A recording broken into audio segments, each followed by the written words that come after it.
ago in the great city of Babylon.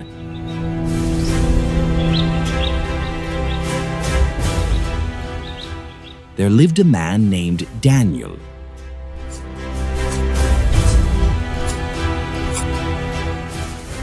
Daniel wasn't just any man. He was wise, faithful, and honest. Even though he was far from his home in Israel, Daniel never forgot the God he served. Babylon was ruled by a new king, King Darius of the Medes and Persians.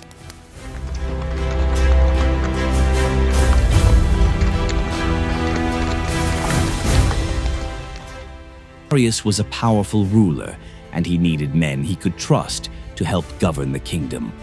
Out of everyone, Daniel stood out. He was sharp in mind, kind in heart, and trustworthy in every way. The king liked Daniel so much that he planned to put him in charge of the whole kingdom.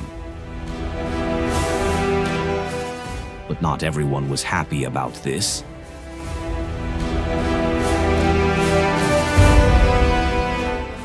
Some of the other leaders, called governors and officials, became jealous. They didn't want Daniel to have such honor. They wanted to bring him down.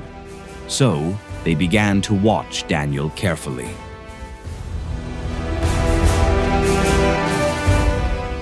"Maybe we can catch him making a mistake," they whispered to one another. "Maybe he'll slip up, and then we can accuse him before the king." Try as they might, they found nothing. Daniel never cheated. He never lied. He never disobeyed the laws of the king. The only thing different about Daniel was his faith. Every day, 3 times a day, Daniel would open his window toward Jerusalem, kneel down and pray to the one true God. And that gave the jealous officials an idea.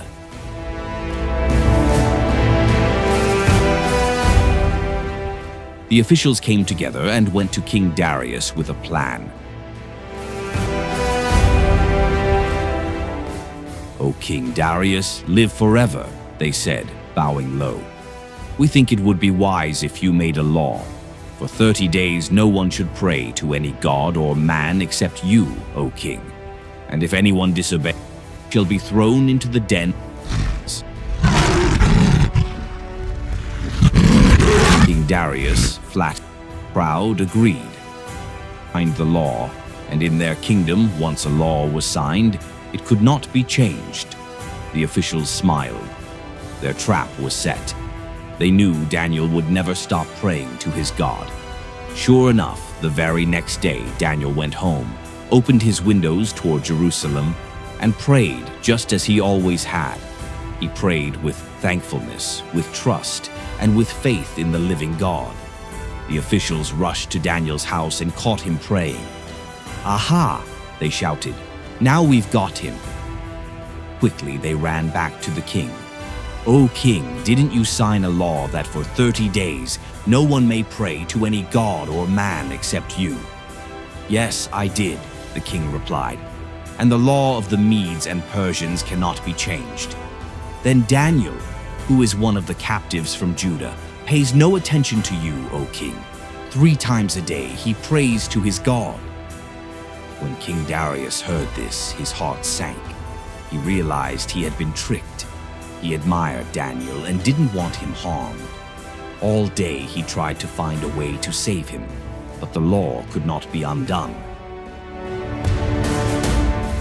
At last, the officials pressed him. "O king, remember, the law cannot be changed." With great sorrow, the king ordered Daniel to be brought. He said to Daniel, "May your God, whom you serve continually, rescue you." Daniel was lowered into the dark den of lions. A large stone was rolled over the entrance, and the king sealed it with his own signet ring, so no one could move it.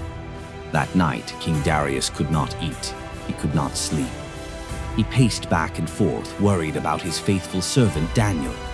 Meanwhile, in the lion's den, Daniel knelt to pray. Hunks prowled around him, their eyes glowing in the dark.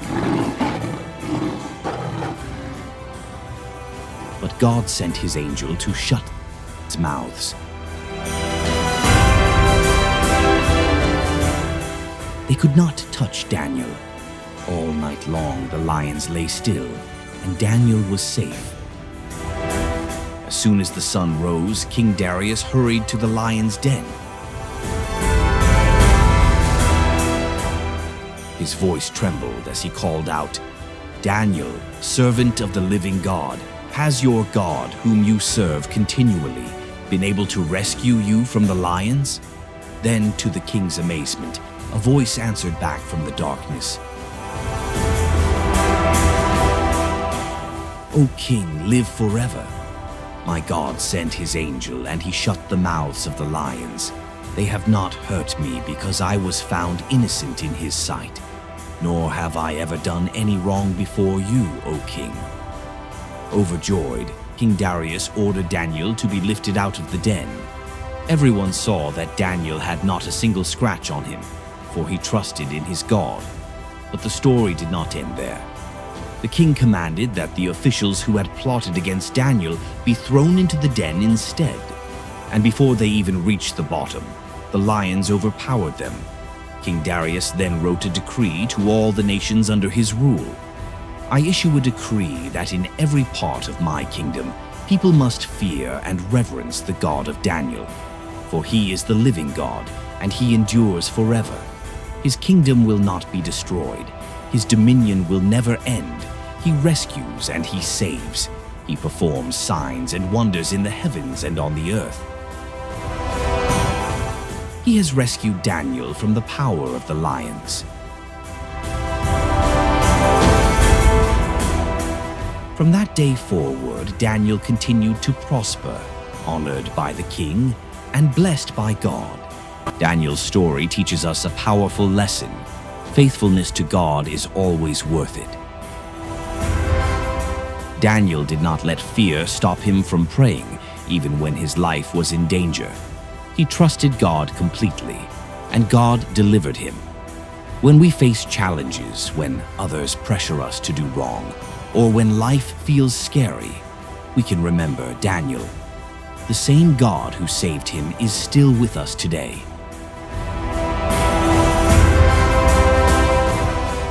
So let's ask ourselves, will I trust God no matter what? Will I stay faithful even when it's hard? Because when we put our trust in Him, we discover that God is always faithful, always powerful, and always near. And that is the story of Daniel in the lion's den.